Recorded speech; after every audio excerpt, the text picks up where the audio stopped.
Welcome back. Today, we're diving into this explainer to unlock the secrets of a seemingly ordinary space. We're going to be focusing on atmosphere, theater layouts, subtle character growth, and the really fascinating idea that everyday spaces can hide incredibly complex mysteries. You see, this isn't a story about high-octane action.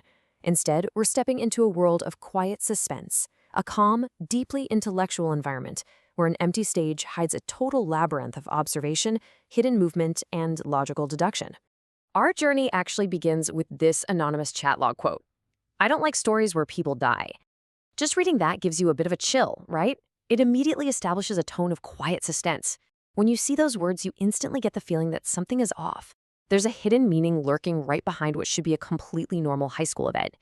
This quote sets the stage, quite literally, for a mystery that forces us to look way past the surface and question the very nature of the narrative we're being handed.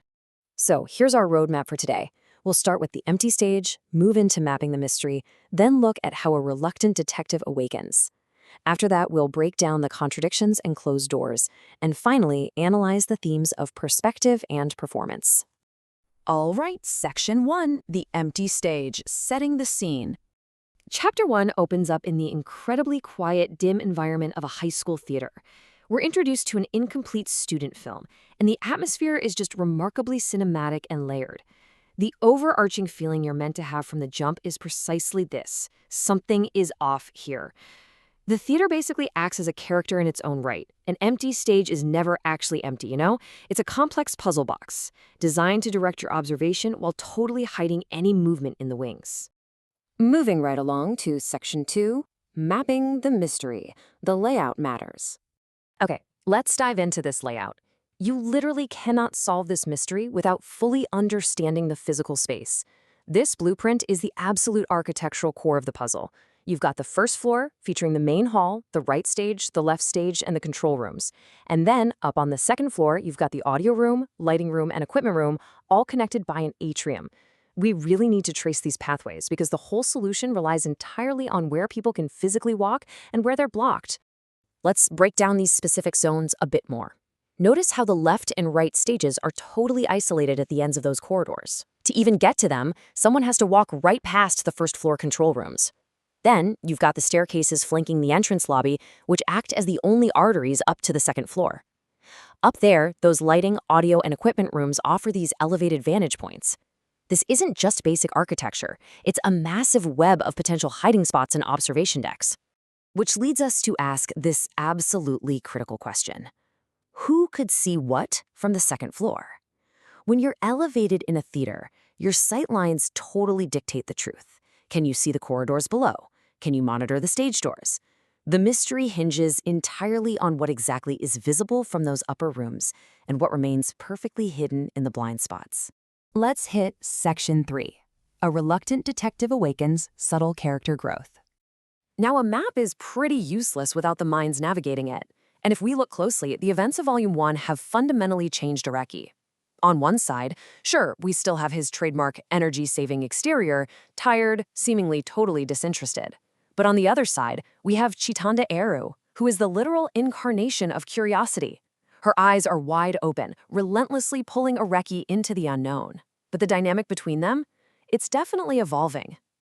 While Oreki still acts lazy on the outside, internally, a detective has truly awakened. Compare his past self to where he is now. He's noticing details way faster, he's participating a lot more willingly, and, most importantly, he actually mentally enjoys the deduction process. His natural curiosity is slowly overcoming that stubborn energy-saving mindset. He just instinctively starts investigating the inconsistencies in the theater. And this evolution is so necessary because of moments like this. When Chitanda declares with all that vigor, "Oreki-san, let's do this. We must find out what Hongo-san's legacy was," she completely propels the group forward. They're faced with this unfinished student film, and they have to gather the clues themselves to figure out the intended ending. Chitanda provides all the momentum, but Oreki's newly sharpened analytical skills, they provide the compass. Which brings us to Section 4, Contradictions and Closed Doors. Logical Deduction. Now, what's really interesting about this part is how we have to merge that architectural map with pure logical deduction. The group realizes that the events shown in the movie physically clash with reality. For instance, Satoshi brings up Occam's razor when discussing how the killer accessed a locked room. The idea that the simplest explanation is usually the right one. The simplest explanation? The killer just used the master key from the office. It's clean, it's straightforward. But in a theater, simple explanations often slam right into physical barriers. The crucial contradiction here lies in the sightlines. To reach the right stage, the killer absolutely has to use the right corridor. However, the character Sugimura is positioned up in the equipment room on the second floor, constantly watching that exact corridor from above. So it is physically impossible for the killer to use the master key and enter through that corridor without Sugimura seeing them. The logic of the film script just completely breaks against the reality of the map. And the contradictions don't even stop there. Satoshi urges Oreki to just disregard the map for a second and rely purely on his memory, asking, what do we see outside the window of the right stage? Because the footage shown in the student movie directly conflicts with the actual physical window of the real-world stage. The film is lying to them. The performance is entirely masking the truth. Section 5, Perspective and Performance, the Thematic Truth. And this brilliantly illustrates the core philosophy of the whole narrative. We've looked at the physical logistics, but why set this mystery in a theater in the first place? Well, the theater is a metaphor. It symbolizes observation and the framing of information. Depending on exactly where you stand, first floor, second floor, stage left, stage right, your viewpoint totally changes your understanding of the events. Just because something is visible on the stage doesn't mean it's actually the truth.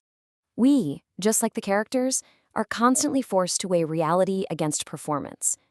The reality consists of those rigid, unforgiving lines of the physical map and the cold, hard facts of the sightlines. But the performance? That's the roles the characters play, the illusions presented on camera, and that unfinished script they left behind. Because they are standing in a literal theater, they have to actively question what's a genuine clue and what is merely a prop designed to misdirect them. Ultimately, solving this puzzle requires a perfect balance. It requires Chitanda's unrelenting curiosity to look past the performance, paired directly with Oreki's grounded analytical grip on reality to map out the facts. Their dynamic is literally the only thing that can pierce the quiet suspense and reveal the hidden angles of this architectural puzzle box. So, as we wrap up our analysis of this intricate, beautifully layered chapter, I want to leave you with this thought. When every sightline is perfectly curated and every door is either a trap or an illusion, in a space explicitly built for deception, what hidden truths are waiting just off stage? Thank you for joining me for this explainer, and keep your eyes open, because the simplest explanation is rarely the whole story.